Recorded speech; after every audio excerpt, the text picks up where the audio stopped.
حضرت عمر فاروق رضی اللہ تعالی عنہ۔ حضرت عمر معمولی شخص نہیں، معمولی آدمی نہیں۔ کچھ لوگ صدیوں کے بعد پیدا ہوتے ہیں اور کچھ لوگ ایسے ہوتے ہیں جو ایک ہی بار پیدا ہوتے ہیں، ان جیسا دوسرا پیدا ہوتا ہی نہیں، دوسرا ان طرح کا پیدا ہوتا ہی۔ حضرت عمر رضی اللہ تعالیٰ عنہ جیسی شخصیات پیدا ہی نہیں ہوتی دوبارہ۔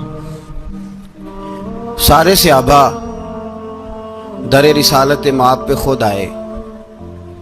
یہ وہ عظیم شخص ہے جسے اللہ کے محبوب نے اللہ سے مانگ کے لیا ہے، کہا اے اللہ یہ مجھے دے دے، اللہ سے مانگ کے لیا ہے۔ اس لیے صوفیاء کہتے ہیں کچھ مرید ہوتے ہیں کچھ مراد ہوتے ہیں، کچھ مرید ہوتے ہیں کچھ مراد ہوتے ہیں۔ مرید وہ ہوتا ہے جو چل کے آتا ہے، آ کے مرید ہوتا ہے۔ مراد وہ ہوتا ہے جسے کہا جاتا ہے کہ یہ کبھی میرا بن جائے نا، یہ کبھی آ جائے نا، میرا بن جائے، اس کو مراد کہتے ہیں۔ حضرت عمر مصطفیٰ کریم کی مراد ہیں، حضور کی مراد ہے۔ اللہم اعز الاسلام بے اسلام عمر ابن خطاب، اے اللہ اسلام کو عزت دے دے، میرے عمر کو کلمہ پڑھنے کی توفیق عطا فرما دے۔ اور کیسے دعا مانگی؟ او یار حضرت عمر کی تو اس فضیلت کا کوئی جواب نہیں دے سکتا، میرے رسول پاک علیہ السلام سب کے لیے ہی دعا مانگتے ہیں نا، حضور کی دعا عام ہے، لیکن مصطفیٰ کریم نے کعبے کا غلاف تھام لیا اور غلاف کعبہ کو حضور نے سینے سے لپٹایا اور سینے سے چمٹا کے کہا اے اللہ میں نے تو کبھی سوال ہی زیادہ نہیں کیے، میں کرنے آیا ہوں، مجھے عمر دے دے، عمر دے دے۔ حضور نے مانگ کے لیا۔ اور پھر جب جس کو حضور مانگے اللہ سے کہ حضرت عمر رضی اللہ تعالیٰ عنہ کا آج یوم شہادت ہے، میرا تو دل کرتا تھا کہ فجر سے باتیں شروع ہوں اور سارا دن ہی عمر کی باتیں ہوتی رہیں، سارا دن جناب عمر کی باتیں، سارا دن، اس لیے کہ ذکر جناب عمر کا ہوگا پر راضی اللہ کے رسول ہوں گے صلی اللہ، تو جاگ کے بیٹھے، خوش ہو کے بیٹھے۔ ہمارے ہاں منایا ہی نہیں جاتا، بابے اللہ کی تا ساؤن بھادروں اسو کتا تے منڈے جنوری فروری، تو اسلامی سال بھی گیا اور وہ تاریخیں بھی ساری گئیں۔ یکم محرم امت مسلمہ کے لیے بہت بڑا دن ہے، بہت بڑا دن، یہ شہادت ہے حضرت عمر فاروق کی رضی اللہ تعالی عنہ۔ یہاں چھوٹی چھوٹی باتوں پہ گورنمنٹ چھٹی کرتی پھرتی ہے، چھوٹی چھوٹی باتوں، الیکشن ہو گیا تو چھٹی،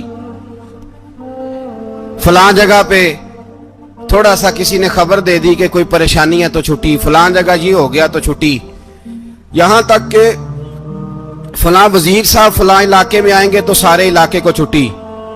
اور اب تو اس سے بڑا حال ہونے لگا ہے، اگر جن لوگوں کی سندھ میں حکومت ہے ان کے لیڈر کا دن آیا تو اس دن چھٹی، اور جن کی پنجاب میں حکومت ہے ان کا دن آیا تو چھٹی۔ ہمارا مطالبہ ہے حکومت پاکستان سے، اگر سر اٹھا کے جینا چاہتے ہو تو یکم محرم کو چھٹی کیا کرو، اگر سر اٹھا کے جینا چاہتے ہو تو یکم محرم کو چھٹی کرو جناب عمر کے دن، اور ملت کے جوانوں کو بتاؤ کہ اگر عزت کی زندگی جینا چاہتے ہو تو اس طرح جیو جس طرح فاروق اعظم جی کے گئے ہیں، عزت اور وقار کی زندگی۔ جمہوریت حضرت عمر سے سیکھنی پڑے گی، حکومت کرنے کے طریقے حضرت عمر سے، رعایا کو سیکھنا پڑے گا کہ امیر کس طرح بنایا جاتا ہے اور امیر کس طرح کے ہوتے ہیں۔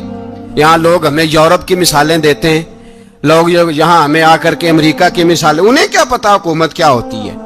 وہ کہتے ہیں جی وہ سائیکل پہ جاتا ہے ان کا حکمران۔ میں نے کہا وہ سائیکل پہ جاتا ہے؟ میرے عمر فاروق مدینے سے مکے گئے تھے تو پیدل ہی حج کرنے چلے گئے، پیدل ہی۔ اور جناب عمر فاروق رضی اللہ تعالیٰ عنہ عید کی نماز پڑھانے گئے، عید کی نماز عمر خطبہ عید دینے گئے۔ اور اس زمانے میں کون سا غریب ہے جو ننگے پاؤں جاتا ہو؟ کون سا غریب ہے جو مسجد ننگے پاؤں جاتا ہو؟ لوگوں نے تو 3 قسم کی چپلیں رکھی ہوئی ہیں، ایک مسجد جانے کی علیحدہ ہے، گھر پہننے کی علیحدہ ہے، شادی بیاہ پہ جانے کی چپل علیحدہ ہے۔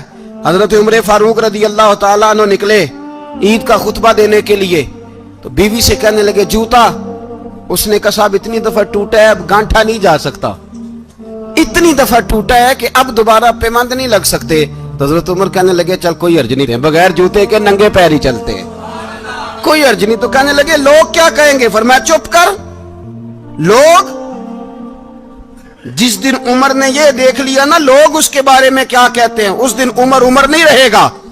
تو کہا پھر آپ کا نظریہ کیا ہے؟ فرمایا میرا نظریہ یہ ہے کہ رب رسول میرے بارے میں کیا کہتے ہیں، لوگوں کا کیا ہے؟ لوگ کل کسی کے بارے میں کچھ کہتے ہیں اور پرسوں کچھ کہتے ہیں، میرا نظریہ یہ ہے کہ رب رسول میرے بارے میں ننگے پیر عمر جا رہے ہیں۔ کون جی؟ میں بڑا ماڑا۔ اچھا جناب، کیا غربت ہے؟ 10 قسم کے جوڑے لٹکے ہوئے ہیں کمرے میں، اور پہننے کی فرصت نہیں، سویرے کیا پہننا ہے، شام کیا پہننا ہے، 15 سوٹ کٹھے استری ہو کے لانڈری والا بھیج رہا ہے، اور تو غریب ہے، تو بہت بڑا غریب ہے۔ اس لیے کہ غربت پیسوں کی وجہ سے نہیں ہوتی، غربت تو دل کی ہوتی ہے۔ تو واقعی بڑا غریب ہے، اور تو غریب ہی رہے گا۔ امیر تو عمر فاروق تھے جو ننگے پاؤں چلے گئے عید کی نماز پڑھانے، تو رستے میں جو ملا کہنے لگا عمر جوتا تو پہن لو۔ فرمایا تمہیں عمر کا جوتا نہ پہننے کا نقص تو نظر آیا ہے، کوئی حرج نہیں، اگر عمر کو کبھی بتانا ہوا تو وہ والا نقص بتانا جو عمر کی سیرت میں پیدا ہو، کردار میں پیدا ہو، وہ والا نقص بتانا، یہ چھوڑو جوتے آتے جاتے رہتے۔ ننگے پاؤں گئے، پاؤں دھوئے، نماز پڑھائی، لوٹ آئے۔ او بھائی یہاں تو ہمارا بناؤ سنگار اترنا، جتنی توجہ کپڑوں کی طرف ہے اتنی توجہ کبھی ہماری علم کی طرف ہوتی نا، جتنا ذوق شوق ہمارا بناؤ سنگار کی جانب ہے، اتنا بناؤ سنگار کبھی ہمارا اخلاقیات کی جانب ہوتا تو معاملات بڑی حد تک سنورے ہوئے ہوتے۔ حضرت سیدنا فاروق اعظم رضی اللہ تعالی اپنی زندگی کو ترتیب دیا، ایک دن بھی خلافت نہیں مانگی اللہ سے۔ حضرت عوف بن مالک اشجعی ایک صحابی ہیں، حضرت عوف بن مالک رضی اللہ تعالیٰ عنہ فرماتے ہیں کہ جناب ابو بکر صدیق کا زمانہ تھا تو میں نے خواب دیکھا، میں نے خواب میں جناب عمر کو دیکھا، اور میں نے دیکھا کہ کوئی کہنے والا کہہ رہا ہے کہ عمر وہ ہے کہ اللہ کے رستے میں کوئی اسے جتنا مرضی برا بھلا کہے یہ پرواہ نہیں کرتا۔ کس کے رستے میں؟ بولے سارے۔ اس کا مطلب ہے اللہ کے رستے میں لوگ برا بھلا بھی، قرآن مجید نے کہا وَلَا يَخَافُونَ لَوْمَةَ لَائِمٍ، کچھ لوگ ایسے ہیں جو برا بھلا کہنے والوں کی پرواہ نہیں کرتے۔ آپ یقین کریں اگر پرواہ شروع ہو جائے نا تو دین کا کام ختم ہو جائے، نہ کوئی تقریر کرے، نہ کوئی تدریس کرے، نہ کوئی پیری مریدی کرے، ختم ہو جائے اگر باتوں کی پرواہ ہو۔ لیکن وہ پرواہ، حضرت عوف بن مالک اشجعی کہتے ہیں میں نے خواب میں دیکھا کہ عمر وہ ہے جو کسی کی پرواہ، اور دوسری بات میں نے یہ دیکھی کہ عمر خلیفہ بنے گا، اور تیسری بات میں نے خواب میں یہ دیکھی کہ عمر شہید بھی کیا جائے گا، عمر شہید بھی ہوگا۔ یہ میں نے 3 باتیں خواب میں دیکھی۔ فرماتے ہیں میں نے آ کے خواب حضرت ابو بکر صدیق کو سنائی، وہ خلیفہ تھے، وہ کہنے لگے ٹھہر جا میں عمر کو بلاتا ہوں، اس کے سامنے دوبارہ سنانا، اس کے سامنے۔ فرماتے ہیں میں نے بلایا حضرت عمر فاروق کو، آ کے بیٹھے، خواب شروع ہوا کہ ایک بات تو میں نے یہ دیکھی کہ آپ ملامت کرنے والے کی پرواہ نہیں کرتے، دوسرا آپ خلیفہ بنے گے۔ جناب عمر کہنے لگے چپ کر، ابو بکر کے سامنے ہی کہہ رہا ہے، چپ کر، خلیفہ کے سامنے ہی کہہ رہا ہے۔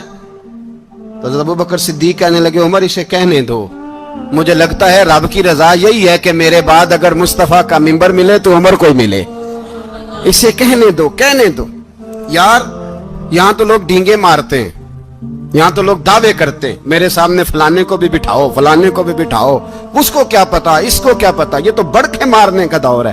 حضرت عمر رضی اللہ تعالیٰ عنہ کو تیسری بات کہی، حضرت عوف بن مالک نے کہا آپ شہید کیے جائیں گے، میں نے خواب دیکھی ہے۔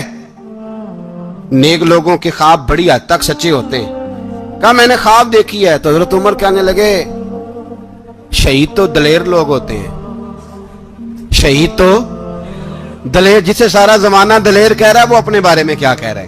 کہتے ہیں شہید تو دلیر، میں تو کاہل سا آدمی ہوں، سست آدمی ہوں، میں تو اتنا کام ہی نہیں کرتا، تو یہ خواب تو نے جو دیکھا ہے نا پھر سے دیکھنا۔ تو ابو بکر صدیق فرمانے لگے عاجزی نہ کر، انکساری نہ کر، تو جو کہہ رہا ہے ٹھیک کہہ رہا ہے، لیکن مجھے سن کے شکر بھی ہوا ہے اور افسوس بھی ہوا ہے۔ افسوس اس بات کا کہ تیرے جیسا بطل عظیم چلا جائے گا، اور شکر اس بات کا کہ رب تجھے زندگی بھی اعزاز والی دے گا، اور شہادت کی موت دے کے اللہ تجھے موت بھی عزت والی عطا فرمائے گا.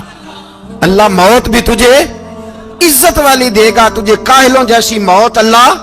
حضرت فاروق اعظم رضی اللہ. او بھائی یہاں تو اس زمانے کا سب سے بڑا مسئلہ پروٹوکول ہے. لوگوں پتہ ہوتا ہے کامل پیر ہے, کامل مرشد ہے, لوگ نہیں جاتے. میں کسی کا مرید ہو جاؤں, میرا پروٹوکول کدھر گیا؟ پتہ ہوتا ہے یہ کامل استاد ہے, میں اس کے پاس بیٹھوں گا تو میری تربیت کرے گا, لیکن لوگ شاگرد نہیں بنتے. میں کدھر گئی؟ یہ پروٹوکول کی مصیبت ہے نا, اس نے بڑے بڑے لوگ زیرو کر دی.